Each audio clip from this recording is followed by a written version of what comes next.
It's no secret that kids are among the most beautiful souls in the world. As most people grow older, they crave to have these little bundles of joy to fill their homes. But as most parents will admit, raising a kid is much more than smiles and laughter. It takes resolve, a keen mind, and a truckload of patience to ensure children will be the best version of themselves when they step into the world as adults. For Kenzie and Michael, raising their children would test everything they knew as parents.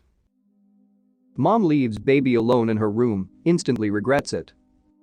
Kenzie and Michael met at a rock concert in their mid-20s before tying the knot 5 years later. They were the perfect match, with differences and strengths that complemented each other and made them more efficient as a duo. By the second year of their marriage, they were already pregnant with their first child, Josh, who'd show them the beauty of parenthood. But it would be their second son, Carrie, who'd drive them to their wits' end. Although Kenzie and Michael hated to admit it, Carrie was everything Josh wasn't. Where Josh had been a quiet and ever-smiling baby, Carrie would always cry his lungs out when he was awake. But that wasn't half of it. Several things that a toddler is supposed to go through, such as their first words and learning to walk, are usually momentous occasions for the family. For Josh, Kenzie caught everything on camera. But this wasn't the case when it came to Carrie. The little angel was content to lay on his back several months past the age he should have been walking. Kenzie and Michael knew they shouldn't be alarmed, but they needed to take Carrie to a pediatrician as the weeks passed. The parents had dressed Carrie and called a sitter for Josh. After running through the day's logistics with the sitter, they got ready to set out for the doctors. But something would happen that would change their minds immediately.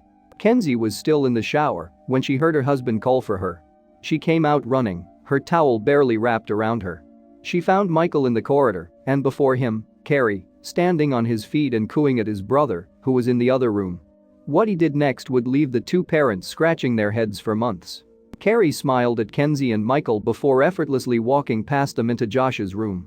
His parents stared wildly as all this unfolded before them, unsure of what they were seeing.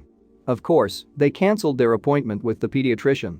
But something would happen down the road that would send them running to the hospital. The weeks that followed were more of the same for Kenzie's family, except that Carrie could now walk. The boy wasn't even using furniture to prop himself as he moved around the house, which his big brother always did. But one day, he'd do something that would put his parents on high alert, landing everyone in their family in the hospital. It was a bright summer afternoon when the incident took place. Kenzie and Michael were away from work, enjoying the sun when they heard Josh calling for them. "I got this," Michael waved Kenzie down when she made to rise.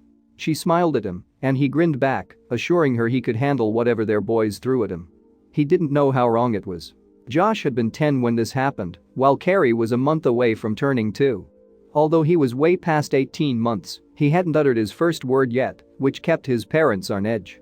They'd considered booking an appointment with his doctor, but also thought they should give him some time. But that afternoon, they'd rushed to the pediatrician without even booking an appointment. Michael hurried off to see what Josh was calling about. On the other hand, Kenzie laid back to rest, trusting that her husband would handle whatever issue Josh had. She drew her sunglasses and sipped from her margarita glass. But then a sharp scream from Michael had her shooting to her feet. Michael's scream had Kenzie speeding into the house. She didn't know what was going on, only that whatever the issue was, it was massive enough to warrant such a response from her husband. Was one of her babies injured? Were both of them bleeding? Her mind raced as she dashed up the patio steps and into the house. What she'd find would make her take a shaky step back. Kenzie found Michael next to Josh. They were looking over Carrie, who sat in a pile of Kenzie's college textbooks. "Who's hurt?" Carrie asked frantically, checking Josh all over before rushing to Carrie.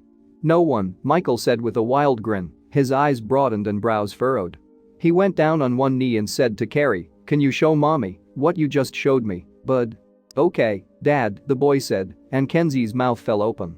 "He can talk now?" she asked Michael, who shrugged disbelievingly before turning to Carrie. "Show her," he said. Carrie crossed his legs and struggled to open one of the thick books before him. He read the first sentence aloud, pronouncing words that even Kenzie had trouble articulating. But he didn't stop there. Although with a bit of straining, Carrie read the first 10 sentences of the book. He then explained what they meant in detail and even pointed at another book, saying that its title related to what he'd just read.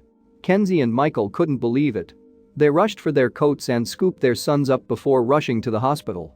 They needed to know what was happening to Carrie. Carrie's doctor ran some tests on the boy before revealing what his parents had thought as they drove to the hospital. There was a high chance they had a genius on their hands. Although the doctor couldn't be sure yet, as Carrie was still very young, he told Kenzie and Michael that the boy was already showing signs of being a child protege. The two parents took deep breaths as they drove back home.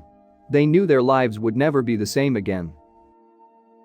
Thanks for watching, and don't forget to like and subscribe.